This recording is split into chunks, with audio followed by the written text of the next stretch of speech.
अफ्रीकी देश गाम्बिया में कफ सिरप पीने से करीब 66 बच्चों की मौत हो गई। इन तमाम मौतों को भारत में बने एक कफ सिरप से जोड़कर देखा गया, जिसे लेकर बाद में विश्व स्वास्थ्य संगठन ने चेतावनी भी जारी की है। इस कफ सिरप को हरियाणा के सोनीपत में स्थित मैसर्स मेडेन फार्मास्यूटिकल लिमिटेड ने बनाया है।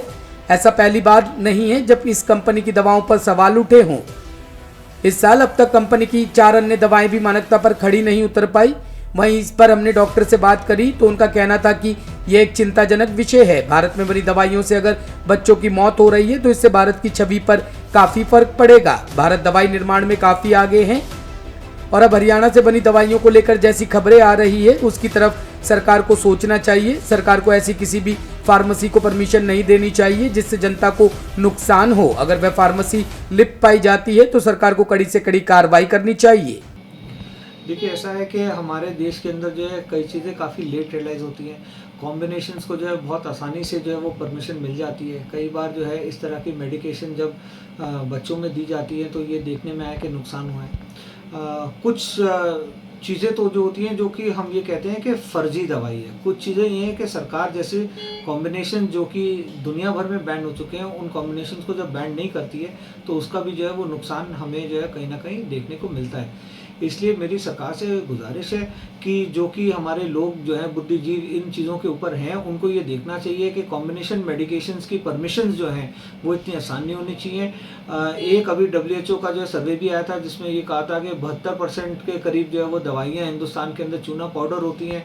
तो मैं जो है वो सरकार से यही निवेदन करना चाहता हूँ कि आप जो है अपने नियमों को जो है वो थोड़ा सा सख्ती में रखिए और थोड़ा सा सख्ती से जो है इन कानूनों का जो है वो पालन कराइए, जिससे कि गलतियाँ जो है वो डॉक्टर्स के ऊपर आ जाती हैं कि डॉक्टर ने जो है वो पेशेंट को ठीक से नहीं देखा या डॉक्टर के इलाज से पेशेंट को आराम नहीं हुआ। मगर हकीकत ये होती है कि जो दवाइयाँ अवेलेबल हैं, जो दवाइयों के कॉम्बिनेशन अवेलेबल हैं, वही जब पेशेंट को नुकसान पहुंचाए तो कैसे चलेगा। ये बहुत ही दुखद घटना है कि इतने बच्चों को जो है इस पर सफ़र करना पड़ा।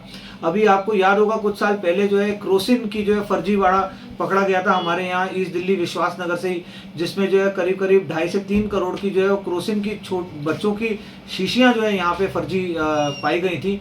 अब किस तरह के वो इंसान होंगे और क्या उनके अंदर इंसानियत होगी जो ये नहीं सोचते कि 1 महीने का, 2 महीने का, 6 दिन का बच्चा जो है जो दवाइयों को इस्तेमाल करता है, उन दवाइयों का भी जो है जब आप मिलावट खोरी के अंदर जो है उनका आप बनाने लगोगे और उनको आप जो है वो गलत तरीके से मार्केट में देने लगोगे तो क्या इसमें जो है वो नुकसान होगा और कितना जो है इसके अंदर हमारे लोगों को जो है परेशानी होगी। तो इन सब चीज़ों को बंद करना, सरकार को बहुत ही कड़े नियम और कानून बनाने चाहिए इसके लिए। एक बहुत ही दुखद बात है कि WHO ने 3 दिन पहले इस बात का संज्ञान लिया कि हरियाणा की एक फैक्ट्री द्वारा मैन्युफैक्चर्ड 4 कफ सिरप गाम्बिया के अंदर जो सप्लाई किए गए उसको पीने से 66 लोगों की मृत्यु हुई है। और वो कफ सिरप, बाकी तो उसमें रूटीन दवाइयाँ हैं, लेकिन उसके अंदर कुछ एलिमेंट्स ऐसे हैं जिनको WHO ने कहा है कि एक्सेप्टेबल लिमिट से बहुत ज़्यादा है, यानी कि उनको नॉट फिट फॉर यूज़ होना चाहिए था। और यहाँ पर आपको बता दूं कि डाइइथाइलिन ग्लाइकोल और एथिलीन ग्लाइकोल, ये 2 सब्सटेंसेस का नाम WHO के सेक्रेटरी जनरल साहब ने लिया। बहुत दुखद है, बिल्कुल नहीं होना चाहिए। एक एक व्यक्ति की कीमत है ज़िंदगी की, यहाँ तो 66 लोग, और उसके ऊपर से इंडिया जो कि एक फार्मा हब माना जाता है, विश्व का सबसे ज़्यादा दवाइयाँ बनाने वाली कंपनी और देश माना जाता है, उस देश की एक इज्जत प्रतिष्ठा भी दांव पर लगी है। ये कलंक लगा है अगर ये बात सच है तो इस मामले के अंदर सरकार अपना कदम उठा रही है, लेकिन मैं मानता हूँ कि जो मानक हमने बनाए हुए हैं, जो स्टैंडर्ड्स हमने बनाए हुए हैं, या जो एक सिस्टम बना हुआ है, ड्रग कंट्रोलर अथॉरिटी जो है, चाहे स्टेट की हो या सेंटर की हो, उनके अंदर सामंजस्य बनना चाहिए।